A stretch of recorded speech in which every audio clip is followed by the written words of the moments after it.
Second, Connor, you ready to go? I am ready. Yep. Awesome. Great. It's 12:02 right now, so we're going to begin.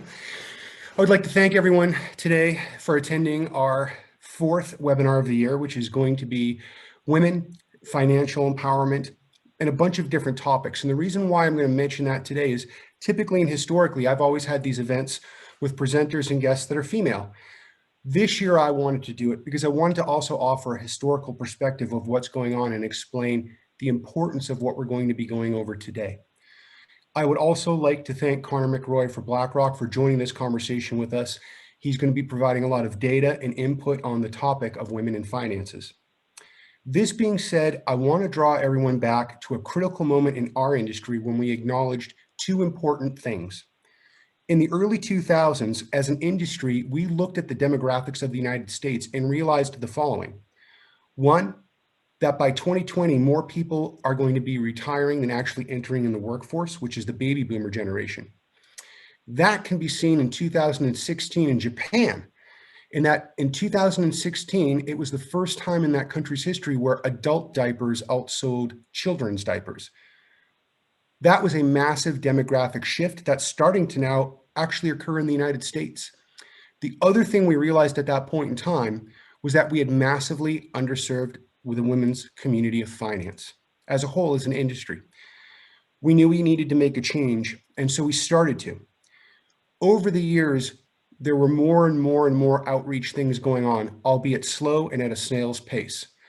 However, what we started to see in the early 2010 and in 11 was that there were fundamental changes occurring in corporations across the United States. Started to take a harder look at why things weren't diversified the way they actually should be or the way the country felt. And it wasn't until 2015 that we started to see that accelerant actually begin to take place. From 2015 to 2019, we started to see an increase of women in the C-suite and in senior vice president roles. That being said, the change wasn't fast enough, but in that time, there was an accelerant. In 2017, there was a movement that kicked in, known as the Me Too movement. I believe it was started by actress Alyssa Milano in response to Harvey Weinstein's allegations of him being something no less than a monster. This being said, that movement opened up a great conversation across the board because what we realized is talk was cheap and it was time to take action. Holistically, as corporate America started to wake up and realize these changes needed to be occurring and occurring at a faster rate, things started to feel a little different until 2020. Last year was a major setback, especially for women of color, and for their financial well-being. The impact of COVID, we still don't completely understand, but if anyone isn't curious, on the right side in your chat, I posted a report by McKinsey. I would absolutely ask you to take a look at it.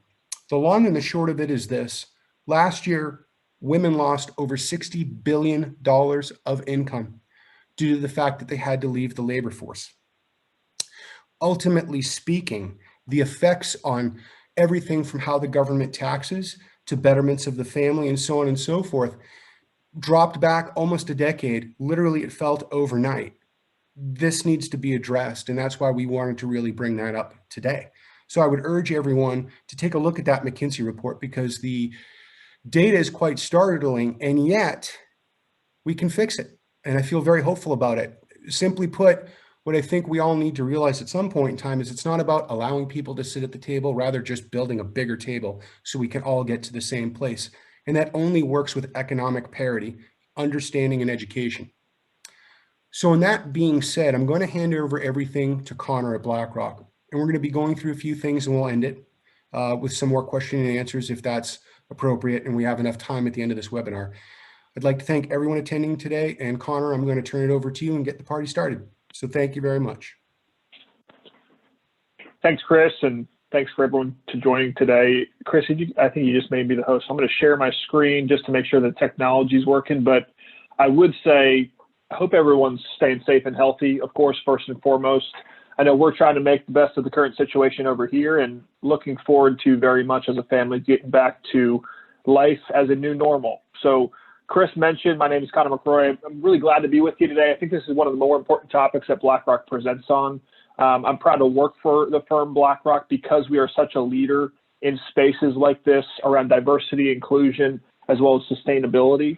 And what I try to do on a daily basis is really spend my time partnering with advisors like Chris, and we do a number of different things. But one of my favorite things to do is education on topics that we think are most important and pressing in the industry and really the world today. And I really enjoy working at BlackRock because we have a very defined purpose of what we try to do. And our number one goal is to help more people experience well-being through their wealth picture. And today, again, I'm excited to talk to you about some of the actionable steps and knowledge you can gain to help you build out a solid foundation for wealth, and importantly, feel more confident in the plan that you either have in place or will quickly get in place alongside Chris and the team at Signet Wealth as well too. And without question, if you're starting to think about what causes people stress in the world today, it usually falls into one of two buckets, health and wealth. And money has continued to be the number one source of stress worldwide for both men and women in all walks of life. And this workshop aims to help you feel really empowered, but also empowered enough to take action and set yourself up for future success as well too. So what we'll do today is certainly identify the female community's relationship with money today, and it's a quickly growing relationship, and think about your financial goals and hopefully achieve more wealth and well-being in the future. And from an agenda standpoint, let's first just talk about women in the world today and the unique investing habits that women possess, broadly speaking. Let's have a conversation about what does wealth actually mean to each individual. Let's talk a little bit about the markets, but maybe more importantly, some of the behavioral pitfalls that all of us as human beings are susceptible to. And then lastly, let's go through some really actionable items that you can do and steps you can take to get started down the path of a greater financial well-being. And when BlackRock as a firm starts to think about women in the world today, you play such a key and beyond important role. We feel that historically it's been harshly understated, and we're looking to change that. And for each of you, just as a thought exercise as we go through some of these slides, start to think about where you were individually 10 or 20 years ago, how that's changed in present day. And if you have kids or even grandchildren, think about what their lives might look like 20 years from now and how different, hopefully for the better, it will be. So let's get a grasp on where we've been and hopefully where we're going. But the moral of the story, in our opinion, is a really good one. It's that women are wielding more power in the world today, and we think it's for very good reason. And we believe so strongly that this trend is only going to be accelerated in the future, and 2020 has a lot to do with it. There's been a lot of trends that have been accelerated, and diversity, inclusion, and most importantly, equality is hopefully one of the big things that has come out of 2020 for the better. Unfortunately, historically, women have been underserved by the financial services community, and we want to be very straightforward about that. The focus, in our opinion, needs to be around making all people, men, women included, more confident with their financial decisions and help build a stronger foundation from a financial planning and goal setting standpoint. Connor? And if you look at the stats, yes, sir. I just wanted to add one little thing, and I'm sorry to interrupt, about the underserving in the community, and just explain that a little bit, because I think it adds color to the conversation. In that our industry, the way we worked with people in retirement, was built on a model of a man. Ultimately speaking, the way we looked at retirement was the way we designed it for ourselves. We never considered longevity, different healthcare needs, different social and emotional needs. All of those things tie into the way wealth is managed through retirement for women that aren't considered by men. They were sold our bill of goods. And I think that's what we realized as an industry. and where now we are looking to seek to change that. And that ultimately speaking, the underservice was in the way we thought it was going to be instead of stopping and listening and understanding what it actually was. Totally agree, and maybe better said than I could do. And building upon that, I would say some of these stats are really awesome, and we'll just kind of talk about where things currently sit today versus where they were in history. And we think these are great, and fortunately, we think they're only getting better. So if you think about, for a second, just voting in 2020, after the congressional election, Congress is now made up by 20% women. That is the highest percentage at any point in the U.S.'s history, and it has grown over every single election in the last 20 years, which is great news. Business growth is here on the right-hand side of the page. Women are now starting businesses 2 times the rate of men. Female-owned businesses has doubled in the last 2 years and is now twice the amount of female-owned businesses. Female-owned businesses are now twice the amount of male-owned businesses over the last 4 or 5 years, which is great in our opinion. I think education is a huge, huge statistic that's so interesting to me. Graduates of college as well as graduate school over the last couple of years, 50%, 57% of all of those diplomas issued have gone to female students, which is fantastic. This one I love as well too, just being an ex-athlete. You think about the Olympics, in 1924, the Winter Olympics had only 13 women compete in the games. They were all figure skaters. In 2018, in the Winter Olympics, there were over 1,240 female athletes competing across all of the major sports and events. And lastly, maybe the most important one is on the bottom right here, increased leadership. Amongst the Fortune 500 board members, 22.5% of all board members on Fortune 500 companies were female. We still think there's a long way to go for that, but the trend is certainly increasing, and we think that number is only going to grow quicker than it has over the last decade or so. And so with all of these trends increasing, other trends are quickly following suit as well too, most notably assets and financial needs. Women today, as you can see on the screen here, are acquiring more wealth than they ever have before. And if you think about this last and fourth bullet point, they are set to overtake and inherit the majority of that $30 trillion money in motion transgenerational wealth that is likely to play out over the next 20 years. Chris alluded to it earlier. There are more people retiring ever than any point in our history due to the baby boomers. What comes with that 20 to 30 years down the road is a massive money in motion opportunity and massive money in motion environment where at this point in time, we anticipate that females are going to inherit the majority of that transgenerational wealth divide in the future. And Connor, these things, yeah, go ahead, Chris. Yeah, one interesting point here on the breadwinner bullet point, and I put this in the McKinsey report, is over the last 4 years prior to COVID, more men were leaving the workforce than women that were actually going to do jobs they never would have considered or been counted for before. For example, caregiving, taking care of the home. It's an incredible thing to see. And in our industry, we're able to see it immediately because it affects people's finances immediately. But to see that trend and know something different is going on and then it being quantified in numbers in those reports is truly amazing. And again, to your point, we're not even near where we need to be, but boy, oh boy, those last 4 or 5 years before COVID really started getting us hopeful. So thank you. Of course. And you set me up perfectly, Chris, so I appreciate that. So we would tell you that the trends are great, but there is still, in our opinion, lots of work that needs to be done. And quite frankly, still a number of challenges that are unfortunately facing the female population. And you can see this on the screen here.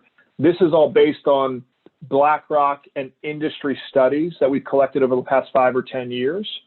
There are still major challenges, as you can see, that we think are improving, but still some work to do. Equal pay is probably the one that's talked about the most. Women are certainly are right now being paid less, which we think is going to change really quickly, but still needs to change. About 82 cents per dollar every for every dollar a man earns is what a female is typically paid, and we think that's a problem that needs to be addressed. Really importantly, though, is when it comes to retirement savings. 41% of women in this study, which has a large sample size, have not yet started thoughtfully saving for retirement, and 66% of all women are concerned about outliving their retirement savings. It's the number one problem from a financial planning standpoint that we see today, and women are feeling that pain as well too. The big problem and the reason for that, in our opinion, is that if you look at this study, about 70% of women actually don't even consider themselves investors. And the primary reason, when we dig a little bit deeper on that, is they say that they don't know enough to invest and are not comfortable investing because of their lack of knowledge. That, to us, is really the key problem that we look to address with workshops like this, which is, let's build a foundation for education and knowledge, but also empower all walks of life to feel confident enough to build a thoughtful financial and investment plan in order to accomplish a number of different goals. And there's a famous movie, I say this tongue in cheek, but it's true.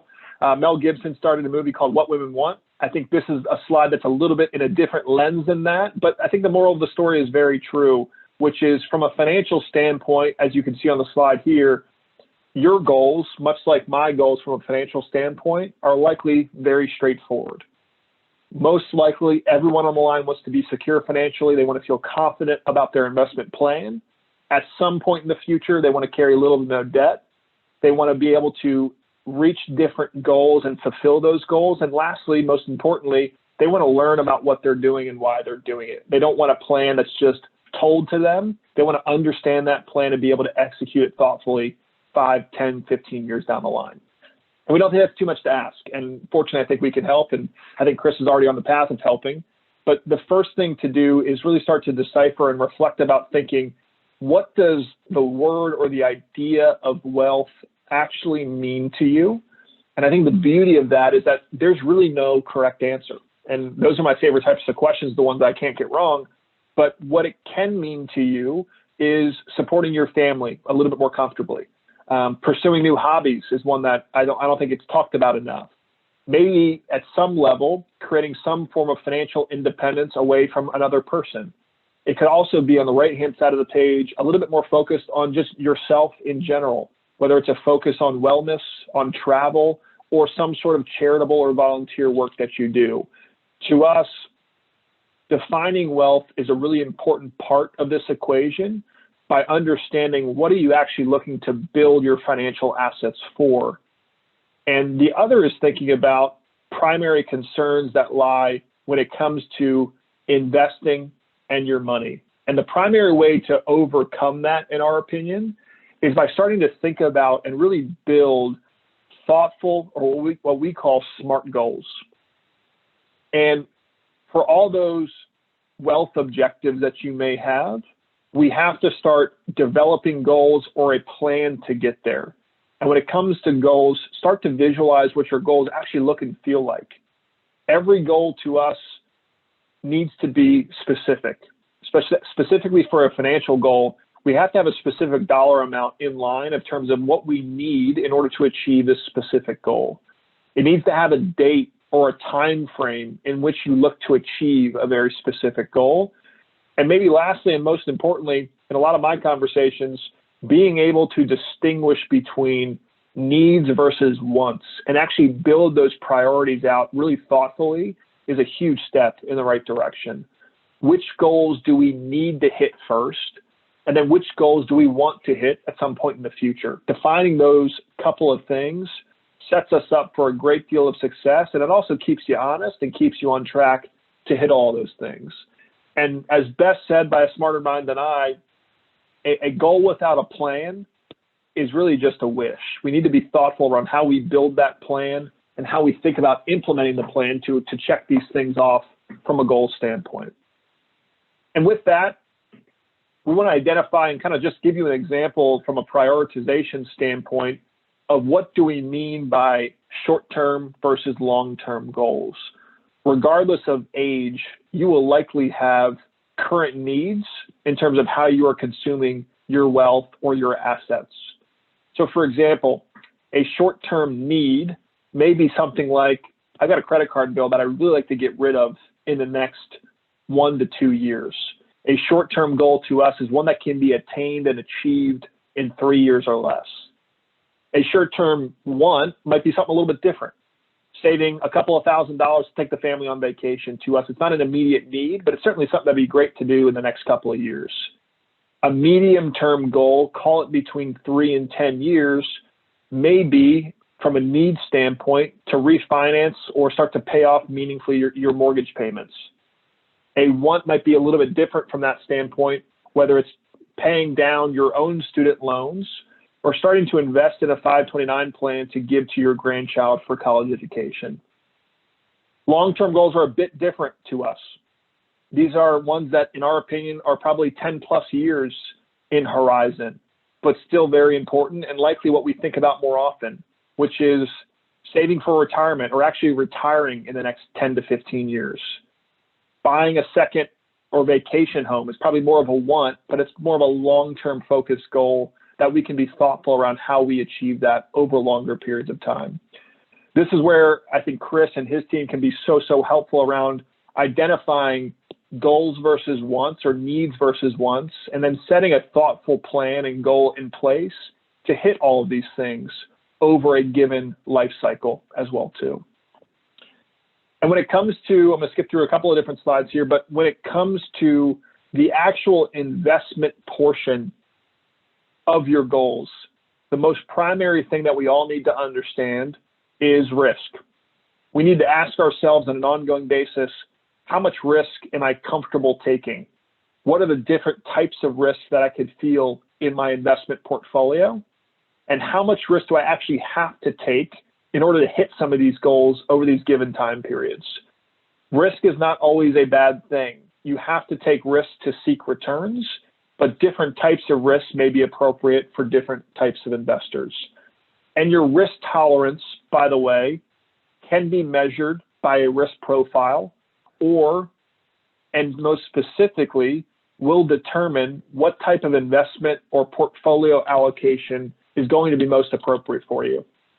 And the intention of, or your goal for your desired assets will certainly alter your asset allocation either now or at some point in the future, in our opinion. If your goals are more in line to preserve asset value or generate an income stream for yourself near or at retirement, your portfolio will likely be meaningfully more conservative in order to accomplish that, and vice versa. You know, if you're younger in your investment life cycle and your goal is to significantly grow assets or a piece of your assets for a very specific need, that portion of your portfolio will have to adapt to that. And we have to take in mind the time, the risk tolerance, and the asset intention, and ultimately take a more aggressive stance on the right-hand side of the page. Depending on the answers to some of these questions around timing, risk tolerance, and intentions of assets, that will meaningfully determine the makeup of your overall portfolio stance. And the beauty of it is as well too, there is no wrong answer, and it's all predicated around what your assets are designed to do and how much risk you're comfortable taking in order to reach those goals. The problems lie when we don't have specific intentions for the assets we're putting aside for specific goals. And that's where our intentions don't meet the execution of our portfolio. And that has historically led to really disappointing experiences for investors across the country and really across the globe, I should say. And the key here is really, I'm gonna slip through a couple of slides, is not to get paralyzed and sit on the sideline for too long. That earlier stat around 69% of women not feeling that they have enough knowledge to invest, that is a major problem to us, because the paralysis that you can feel with lack of knowledge can lead to you missing out on major returns and having to prolong your working life and not being able to hit these financial goals that you have. And timing the market or not, not investing due to uncertainty is oftentimes the #1 recipe for long-term disaster and disappointment in your investment portfolio. And especially today, this story couldn't be more true today based on recent headlines. But this chart really starts to show you how quickly your purchasing power can be eroded due to things like inflation, for example. And if you think about the environment we're in today now, where cash gives you nothing and inflation is rising pretty quickly based on last year to now, money on the sidelines, as you can see here, historically has lost a lot of money really quickly, or a lot of value, I should say, really quickly. And this trend is only accelerating. So the longer you think about sitting on the sidelines and not being comfortable with investing, the more that your dollar is actually eroding from a purchasing power standpoint in the future. And I think this chart is designed to show you the real value of your money over time, and hopefully make you a little bit more focused around how can we get money to work for us, not work against us. A couple other things I'll just jump to really quickly, but we'll start to talk about some of the things that we think is most important, which is how do we get down this path of actually building more financial success and building a solid foundation for wealth and well-being over longer periods of time. And I think this chart really starts to lay it out in terms of what are we focused on when it comes to building that wealth foundation. And we think it's actually a bit more straightforward than a lot of people give it credit for. The first thing, and we'll talk about all these different things here in just a moment, but the first big thing from our standpoint is we've got to get ourselves organized. We have to understand where we are today. The second thing is let's really thoughtfully sit down with a professional like the Signet Wealth team and actually start to define those goals out. What are our intentions? What are we looking to achieve? And what is the timeline or the priority in terms of when we want to achieve those different things?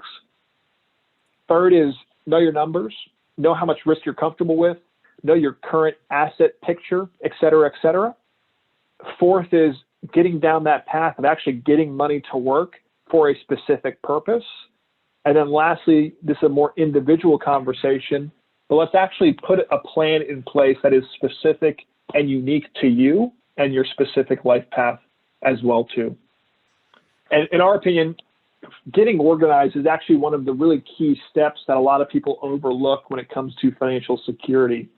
And just some examples of this, but this should really just be a data mining exercise, getting an idea of where you actually stand today, collecting things like your current investment statements if you have any, collecting your current or historical tax returns, getting an idea of current insurance policies that you might have in place already, or specifically some of your retirement accounts that you might have through an employer, through a previous financial advice relationship, et cetera. Getting an idea of what you currently have is really important. And then also starting to sit down and think about estate and trust documents, which Chris can certainly help with as well too. That to us is a foundational step of just getting an idea of the lay of the land and where you currently stand so that you can actually build these definable goals for yourself that are very specific to what you're looking to accomplish. And again, just to reiterate, if you're investing without a goal, you're really just throwing money around, and it's not a reliable way to achieve wealth over longer periods of time. Every goal to us, again, has three elements. It's a specific dollar amount or dollar goal that you're looking to achieve.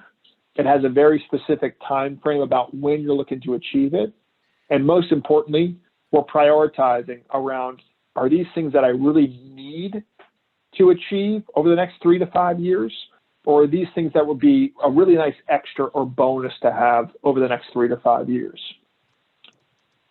So we'll start to think about what do we actually need to get there. And step 3 is all about, again, knowing the numbers in terms of where you currently stand and where we need to go in order to achieve those goals.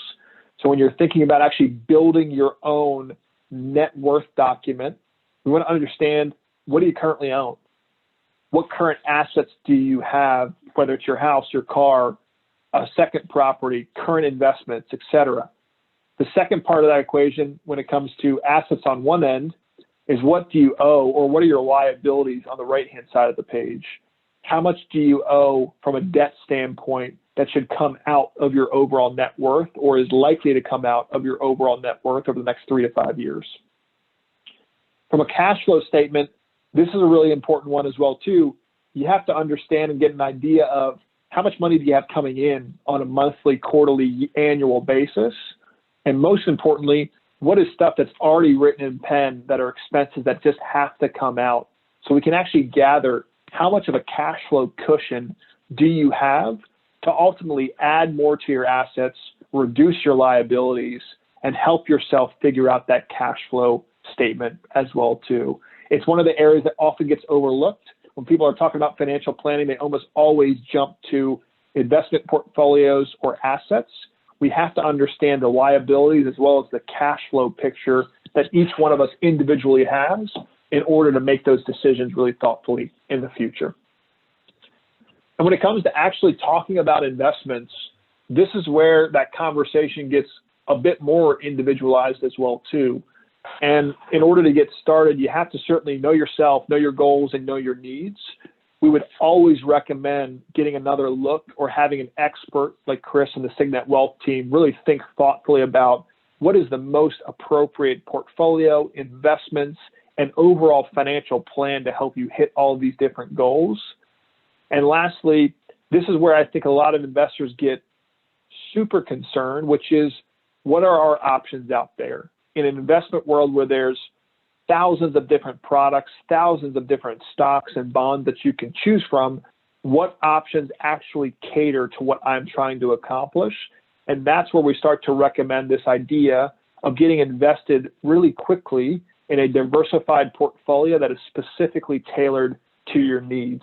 And there's no better expert to help than Chris and the team at Signet Wealth. But again, this to us, by our observations, is where investors start to have the most amount of questions, and it leads to the slowest pace of action, which theoretically should probably be the opposite. The longer you wait on the sideline, the longer you leave a huge cash balance on your balance sheet, the quicker your assets are getting eroded due to things like inflation, et cetera. So your plan, in our opinion, again, just to provide a couple more thoughts before I turn it back to Chris, but your plan is going to be and should be unique to you. And Chris can be a key part of this as well too. But the way we think about it is every person's life is unique. There should not be the same financial plan for two people in two different walks of life. So your financial strategy should change depending on specific goals, most notably that you have over your life cycle. Some things that we talk about a lot is caregiving of parents. That should be included in your financial strategy or plan in the future. How do you plan on giving care to your parents or loved ones in the event that they need it? It should take into account your own health picture, longevity assumptions. It's a really difficult conversation to have or even get right because nobody knows, but we need to start at least giving a ballpark estimate around how long we need our money to last and how much money we would like to leave to our children or loved ones as well too. Social Security almost always goes overlooked in these conversations, but it's one of the easiest ways to supplement retirement income in a manner that is already set aside for you. You don't have to invest anything. You've already done the investment, which is paying Social Security taxes over your life cycle. So now it's time to actually break the piggy bank and get something back from the government. We need to think thoughtfully about how does Social Security play a factor in our overall plan? When do we take it? How much can we expect? So on and so forth. In some cases, when things don't always go as well as we like them to, we need to start thinking about a marital situation, life after divorce or loss of a loved one. If you're a widow or a divorcee, we need to start factoring those things into a plan around financial independence after the loss of a loved one as well too. And lastly, of course, thinking about building your estate plan as well too, and thinking about where and how do you pass on this nest egg that you've accumulated over your life in order to benefit somebody else that you care about in the future as well too. So with that, let me just jump here really quickly and just provide a couple of thoughts to close this out. There's tons of information that we can certainly dig into. I would tell you, just to kind of wrap my comments up, is this plan is always going to be unique to you. The first step is always just getting organized and thinking about goals.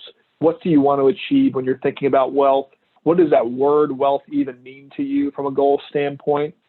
But you can see here, there are a lot of pieces to this puzzle, but the important step is to get started and start to plan your plan and start to think about the intentions that you have for different assets and ultimately what you would like those assets to do for you over longer periods of time.